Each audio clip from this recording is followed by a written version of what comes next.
terms of, say, podcasting itself, there are some different considerations to think about there before you commit to actually starting a podcast. But like anything, it is a marketing tool. It takes time and effort.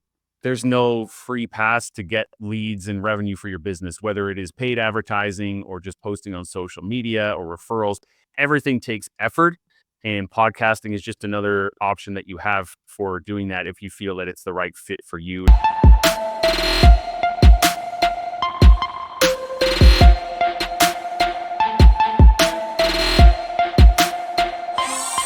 Hey everybody, welcome to the Workergenics Mastermind podcast. Today we have a special guest, Joel Oliver with East Coast Studio, and he helps people explore the benefits of podcasting in their business. And so we're going to learn from Joel all the incredible benefits that come with podcasting for your business. Joel, welcome to the podcast. How are you? Doing good, Harley. Thank you. Appreciate the opportunity to be here.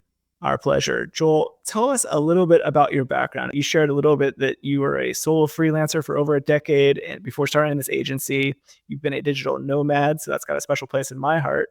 I'd love to hear more. It's like, what brought you to this business?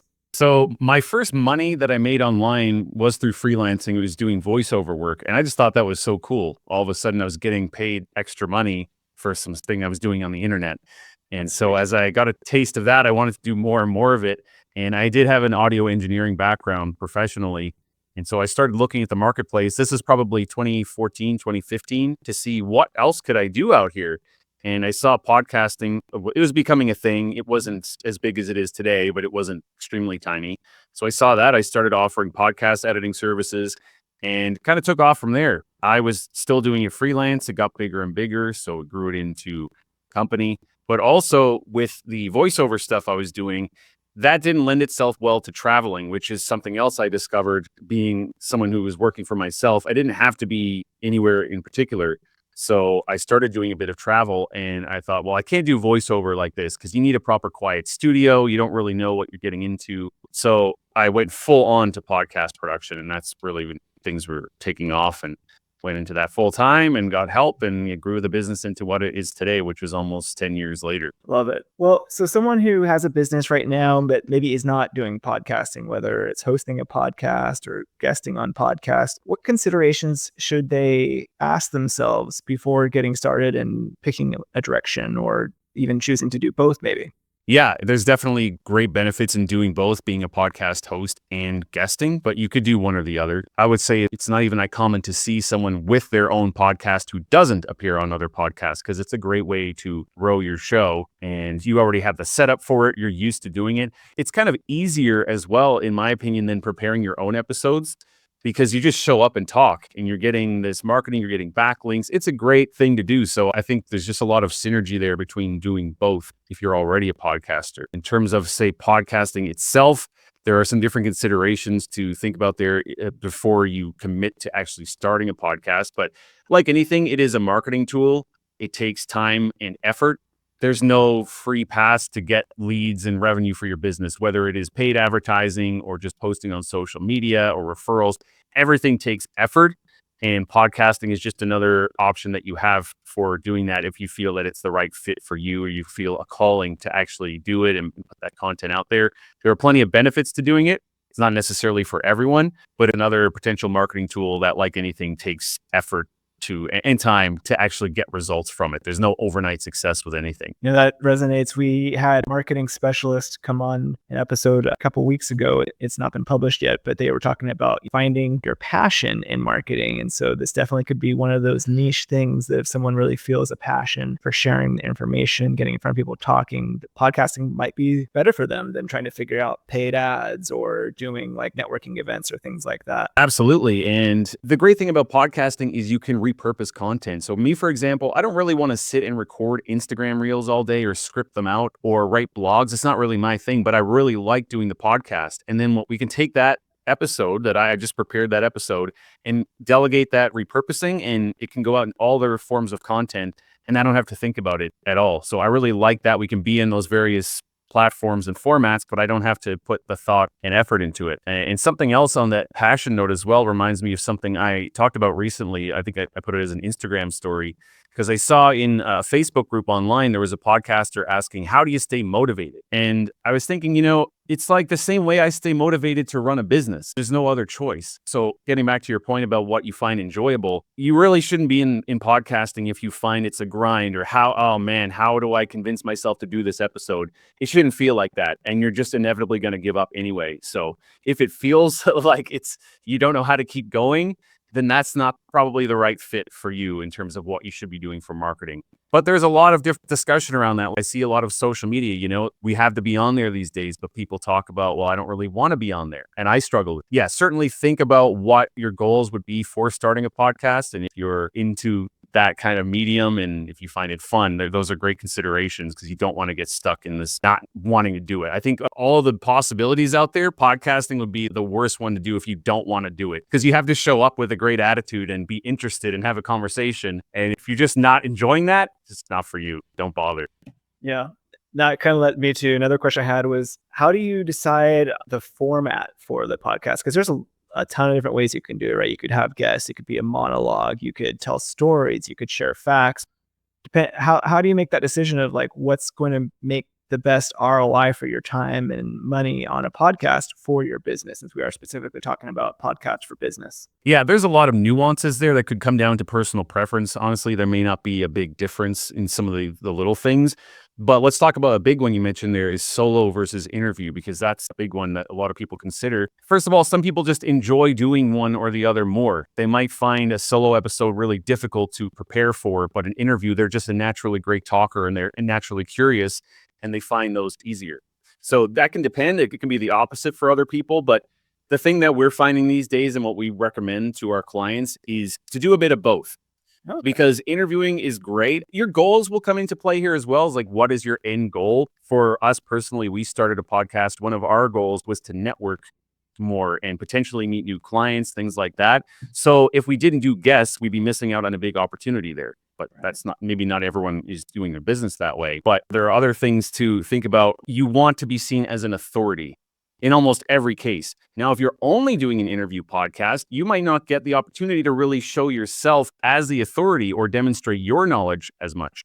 And if you want people to start to trust you and perhaps want to do business with you, then you can see there may be an opportunity there for, if you're only doing interviews, maybe you should do some solo. So that's why these days we're recommending it's good to do a mix of both in most cases. But like I said, everyone's situation is unique. But certainly there's arguments to be made for getting some solo content in there if you are focusing mainly on interviews. Do you find there's a particular ratio that has a good ideal result, or is it again very just dependent on personality? It's hard to really put numbers on those kind of things. I don't think there's even any data released on it. And then if there is, it's hard. There are so many variables, it's hard to say, but every other episode perhaps, or 2/3. Yeah, I can't even say numbers out here because they're rooted in nothing. That's fair enough. So, talking about numbers, let's move to like consistency. Of course, that's a question. How often should someone be making their episodes? Is it monthly? Is it weekly? Is it daily? I mean, how does someone decide to do this, and what kind of variables information are they able to put into the formula to determine like what's their ROI going to be for how many episodes they do? Yes. Well, first of all, consistency is very important in podcasting. You don't want to be doing 3 episodes 1 month and then none and then come back with 5. You want to have a set schedule. I will say, I think weekly is the optimal. Some people will go beyond that and do even more once they get it ramped up enough. But below weekly, you're leaving a bit of opportunity on the table. And I say that being a bi-weekly podcaster, that's just what we found worked for us because we wanted to get a lot of social media content. So we didn't need to do weekly yet. We wanted to start it and kind of ramp up. But anyhow, consistency is very important. Some considerations there would be, what are you actually capable of sustaining? Because the last thing we want is for you to say, I heard this, I'm going to do 2 episodes a week. And then it just gets to be too much and you just stop. So I would have rather you do 1 episode a week that you're comfortable with sustaining and keep this going for a long time instead of getting overwhelmed. So we don't want the lawn service company to stop mowing lawns and just be in the studio all day doing podcasting, right? Yeah, exactly. And so you have to look at your own individual goals and what you're trying to achieve. Weekly being the goal, but bi-weekly can work. But that's an important consideration, is like, how often are we going to do this? And then how do we go about keeping it consistent? Like I said, don't take on too much of a workload. Plan ahead. Don't be having things down to the wire where it's feeling stressful, like, oh, I've got to do this again, or I've got to find a guest to interview. They should be queued up at least 2 to 3 weeks in advance, so it never feels like a rush. That's going to help you stay consistent. You don't want it to be like a chore. And the workflow as well is something else that will come into this idea of consistency and being able to keep consistent with whatever schedule you pick. And I know that's something, Harley, like your company helps with. You can have someone help with the podcast or say the work we do. We help people with the podcast workflow. You can save hours a week by delegating those types of things. And podcast editing specifically and the notes and that type of thing is an easy thing to delegate. You shouldn't be doing that on your own, because that's just another thing to weigh you down when you have better things to do in your business. So those are some considerations on how to stay consistent. But yeah, in terms of schedule, monthly, not really enough. Bi-weekly, I would say bare minimum, weekly being the goal, but be consistent, whatever you choose. What are some of the biggest challenges people face when getting started? Is it like they're feeling overwhelmed figuring out the technology, the topics, like figuring out all the stuff you have to do after the podcast is recorded? Where do you find people struggle the most? Oftentimes when people have come to us in that stage, it is a lot of just overwhelm. I don't know what I want to do this, but I don't know what to do. Because there's everything from technology, like the audio, microphone, software that a lot of people are familiar with.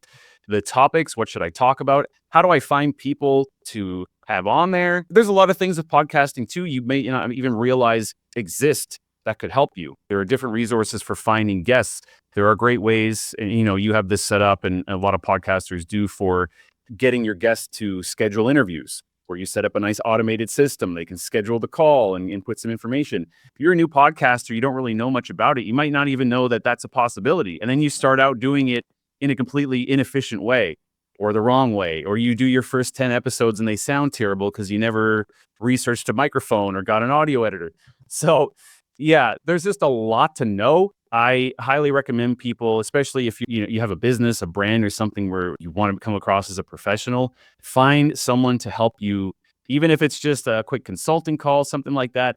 It's good to DIY if you have to, or bootstrap, that kind of thing, but you want to make sure that you're putting out a minimum level of quality. So that's a good consideration, I would say. And if I can add to some thoughts before even starting a podcast, things I like to mention to people to consider. First would be your goals, is why you're even doing this. That will help direct how you go about it, who you want to talk to, those types of things. And if it's a legitimate thing, if it's a good idea, if it makes sense to actually pursue. So what are your goals? Your budget, both time and money. So let's choose a schedule. Let's say it's going to be weekly. Are you going to be able to outsource that, or is it going to be something you have to try to learn and do hours and hours of work on every week? That's not really great. So can you sustain a budget for the time horizon required for a successful podcast? And then finally, tying into that would be the commitment. Are you going to do this for at least a year? Minimum is what I say. Because if you think ask you the time horizon, you mentioned that. Yeah, if it's going to be a couple of months, you're just not going to see that much after a short period of time. You've got to be willing to start and do at least a year. So think about all those things before you even go down that path of how do I get started. And then, like I said, you're either in for some good research and learning, or find someone to expedite that process, find a professional to help you get off the ground, or at least point you in the right direction. Talk to your network as well, other podcasters, and that would be a great resource too.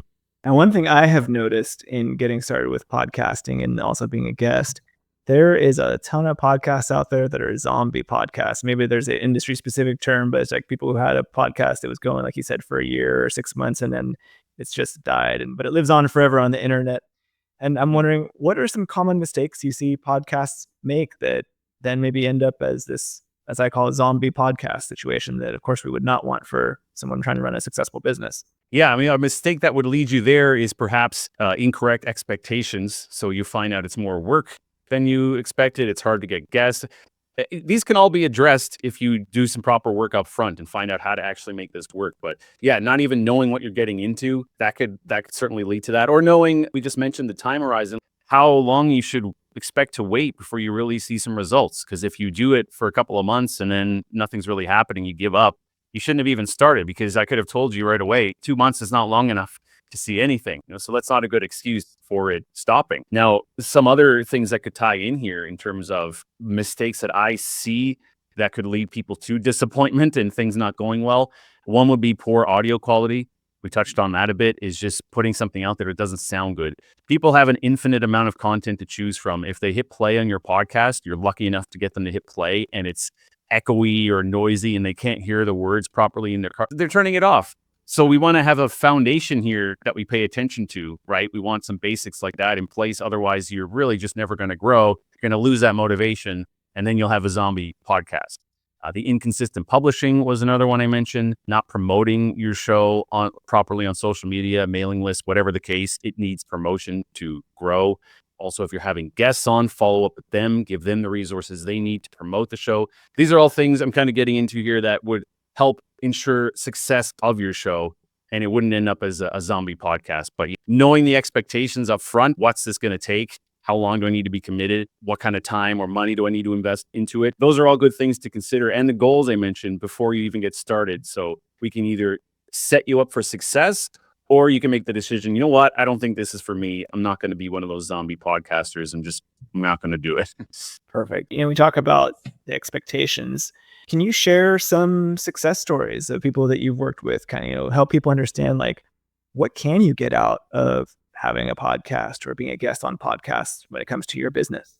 Yeah. So I guess everyone loves promotion. So I can name some names here. We have a client, her name is Karen Martell. She does the Hormone Solution podcast. And she came to us. She was editing her own podcast, taking a lot of time. And she had just made this transition into being a lot more serious about what she was doing. So she needed a hand getting the production process off her plate. So she brought that to us. And at that time, she had sought out a marketing company that worked within her niche. And they started getting her a lot more money in terms of sponsorships, sponsored episodes, sponsor ads within each episode. She's getting a ton of different products sent to her all the time now because she's essentially an influencer. Wow. But she also started doing a second episode every week from her back catalog, a shorter version. So when she met this marketing company, she realized what the actual potential of her podcast was. She was really underselling it prior to that, selling ad spots, but for way too low of a price point. So things really changed when she realized what the potential was, got serious, worked with this company, and then got us to help her with the production process because she's making different products herself to sell. She's doing all kinds of things, and it just didn't make sense for her to be editing a podcast anymore. Someone at her level with her level of knowledge helping, and she's changing lives. I hear some of the success stories through her podcast of people out there listening. It's so cool to hear real women out there in the world that are living way better lives because of what Karen is doing and the content she's putting out there. And the more that she can do of that rather than being bogged down in this behind the scenes stuff, the better. Right. So I think that's a gold star example of a case study there. I love it. Now, those are some great examples of benefits. Obviously, there's a lot of work that's got to go into going from starting, being consistent for the year to getting sponsorship, right? What are some techniques or things people could do to grow their podcast, get additional listeners? What kind of things do you recommend? Sure. Yeah. I like to talk about this in terms of what I call the 4 growth pathways. And whatever you're trying to do, whether you're looking to get business leads or you're trying to get sponsorship money, all of us as podcasters are trying to reach the most amount of people possible within our niche. I won't say the biggest audience in the world. We're going to have people we're trying to reach, but we want to reach all of those people. We want to grow within that niche. So the way I look at this, the 4 are: number 1, optimize; number 2, connect; number 3, repurpose; and then number 4 is promote. So I'll break each of those down quickly. The optimize is mostly organic. So adequate show notes for SEO purposes, keywords in your titles, your podcast name, the description, that sort of thing. Having a domain name that you own, so all that traffic is coming back to your website and not like a subdomain of your podcast host. It's a waste. So we're optimizing there. The connect part, it's about the people. So this is both being on other podcasts, having people on your podcast, and then your actual audience. So you can cross promote by being a guest on others and hosting people on yours. You're tapping into each other's audiences that way. You can get promoted exposure to existing audiences others have built. And then with your community, you want to be staying in touch with these people. Don't just have the podcast and never reach out and see who's actually out there listening. Interact on social media, respond to comments, things like that. Remember, like, people are the foundation here, both of your audience and who you're talking to on the podcast, if you're doing interviews. 3, repurpose. This is what I mentioned earlier. You get a bigger ROI from your podcast through repurposing content. So don't just put the podcast out and hope that's all you have to do, because it's not going to be enough these days. So repurposing it into clips for social media, other content like blogs, newsletters, that kind of thing, that's getting you more growth, and very little effort is required from you in addition to just doing the episode. You can delegate all these other tasks. And finally, the promote part to grow your show. So there's the 4 growth pathways we're talking about, is actively promoting it. And this is through either paid or unpaid means. So paid is like buying a spot on an email list, using digital ads like on social media. There are podcast addicts, those types of apps. You can buy ads on there and people are already listening, so they can click right onto your ad.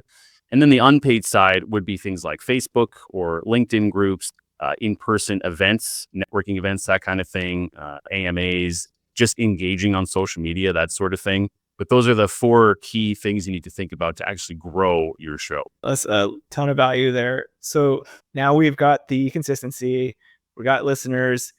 How do we convert? What is the way that people can use that podcast to like generate those leads, get the clients, get some revenue? What does that look like? Mm-hmm. Yeah, I love talking about this because many of us are doing podcasting for the fun. We enjoy doing it for the many reasons, but at the end of the day, we're trying to get an ROI as entrepreneurs. It's not just fun. It's a fun thing that also helps make us money. So how do we do that? The 4 things I like to focus on for this is, first of all, attracting your ideal client.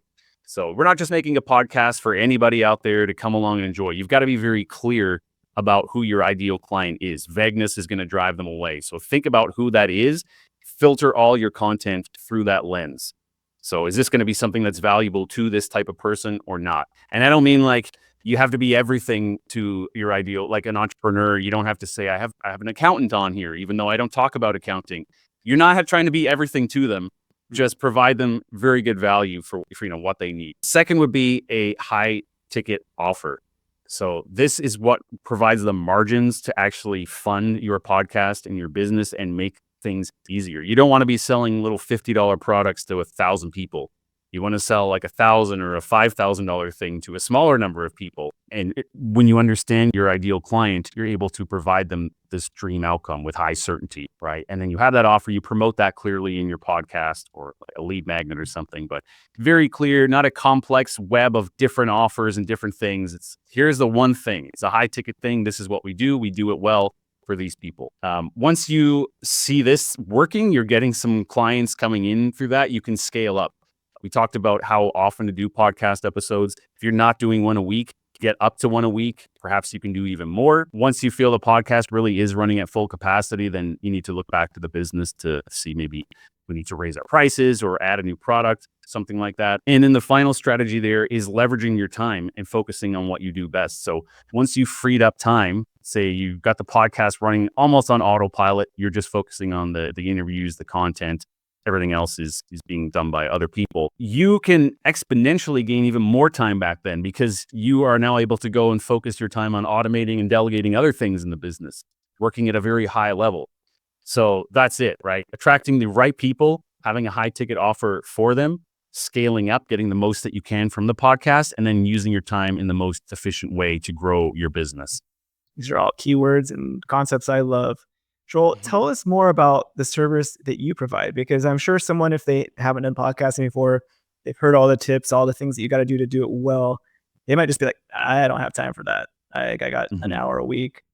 What does it look like for someone to come to Joel and say, hey, Joel, I want to do a podcast. What are you going to help me with? Yeah, well, our high ticket offer, let's call it, it's like a one-stop shop for everything to do with producing your podcast. And we focus on the health and wellness niche.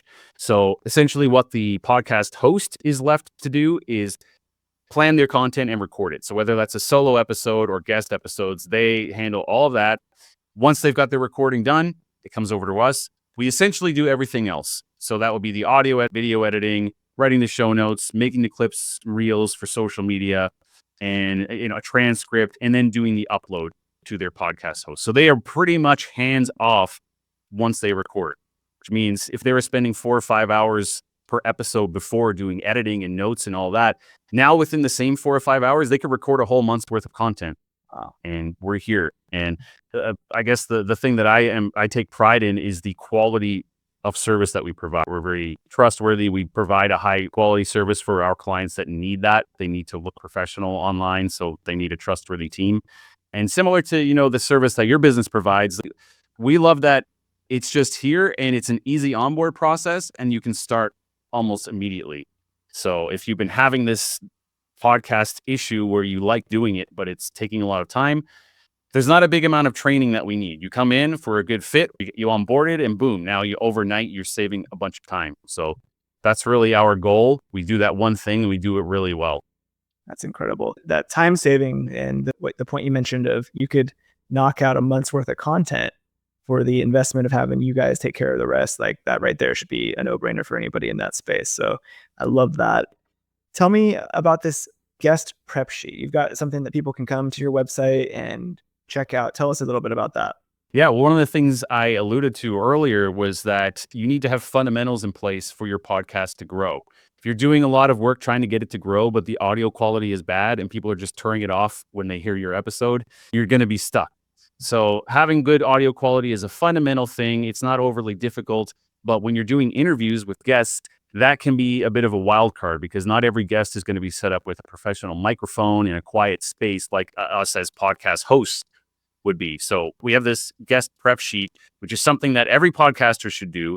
You send some info to your guest ahead of time to help them prepare and say, here, please review this before we do the episode. And they're not all going to have a microphone, like I said, but they could use some iPhone headphones rather than just nothing. Having headphones is very important.